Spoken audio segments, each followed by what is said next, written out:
In an earlier book, Brain Droppings, I wrote some things about politically correct language, but I left out a few areas.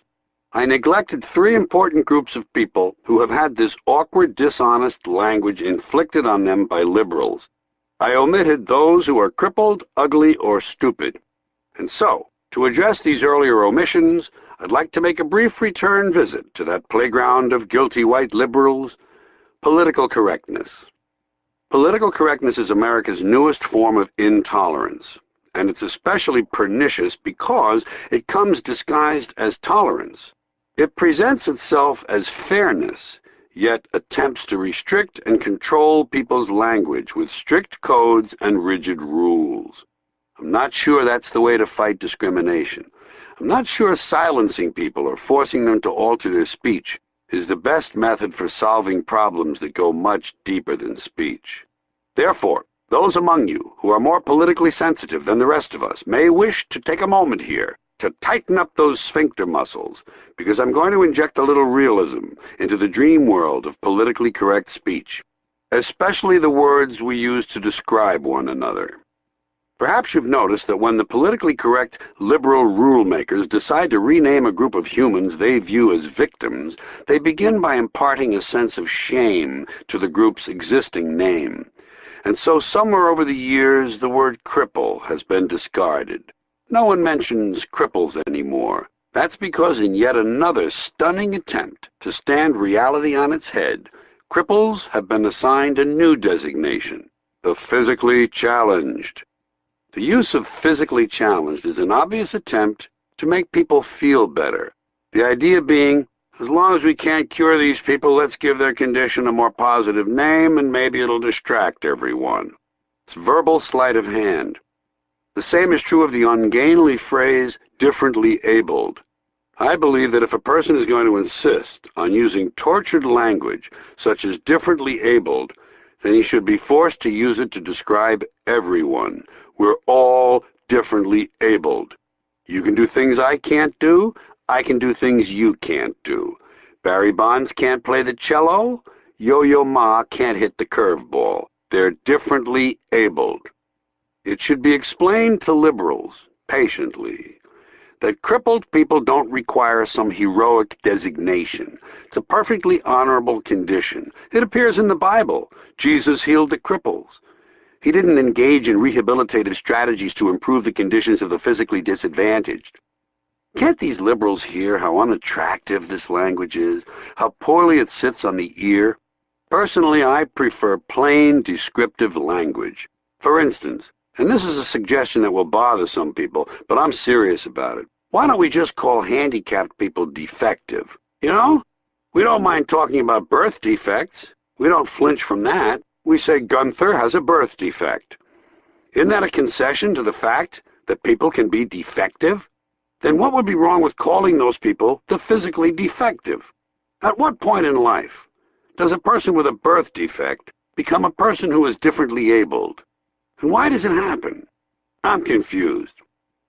Then there are those who don't quite measure up to society's accepted standards of physical attractiveness.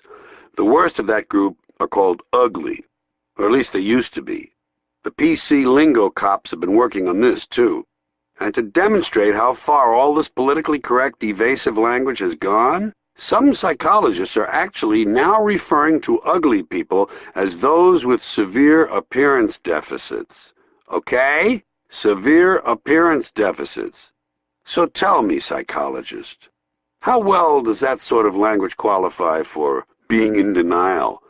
These allegedly well-intentioned people have strayed so far from reality that it will not be a surprise for me to someday hear a rape victim referred to as an unwilling sperm recipient. Back to ugly. Regarding people's appearance, the political language police already have in place one comically distorted term, lookism. They say that when you judge a person, or rather size them up, wouldn't want to judge someone, that would be judgmental. If you take their looks into account, you're guilty of lookism. You're a lookist, and those valiant people who fight lookism, many of them unattractive themselves, tell us that one problem is that in our society, those who get to be called beautiful and those who are called ugly are determined by standards arbitrarily set by us. Somehow there's some fault attached to the idea that we, the people, are the ones who set the standards of beauty. Well, we're the ones who have to look at one another, so why shouldn't we be the ones who set the standards? I'm confused. I would say the whole thing was stupid, but that's my next topic, and it would sound like a cheap transition. So, stupid. It's important to face one thing about stupidity. We can't get away from it. It's all around us.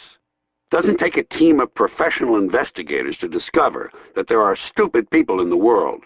Their presence and its effects speaks for itself. But where do these stupid people come from? Well, they come from American schools. But while they're attending these schools, they're never identified as stupid. That comes later, when they grow up. When they're kids, you can't call them stupid, which may be contributing to the problem. Unfortunately, kids, stupid or otherwise, come under a sort of protective umbrella we've established that prevents them from being exposed to the real world until at 18 their parents spring them on the rest of us, full grown. There are stupid kids. And I do wish to be careful how I negotiate the minefield of the learning disabled and the developmentally disadvantaged. In other words, those with special needs. All of these being more examples of this tiresome and ridiculous language. I just want to talk about kids who are stupid, not the ones with dings. One of the terms now used to describe these stupid kids is minimally exceptional. Can you handle that? Minimally exceptional. Whatever happened to the old reliable explanation, the boy is slow? Was that so bad? Really? The boy is slow. Some of the other children are quick. They think quickly. Not this boy. He's slow. It seems humane enough to me, but no. He's minimally exceptional. How would you like to be told that about your child? He's minimally exceptional. Oh, thank God for that. We thought he was just kind of, I don't know, slow. But minimally exceptional, wow. Wait till I tell our friends. Political correctness cripples discourse, creates ugly language, and is generally stupid. I haven't quite finished this section. I'm sure I needn't remind you PC people that the opera isn't concluded until the full-figured woman offers her vocal rendering. I know, I really had to strain to get that in. I'm thoroughly ashamed. But before I leave this section, I wanted to make the point that on a practical level, this language renders completely useless at least one perfectly good expression. In the kingdom of the blind, the one-eyed man is king becomes, in the kingdom of the visually impaired, the partially sighted person is fully empowered. Sad, isn't it?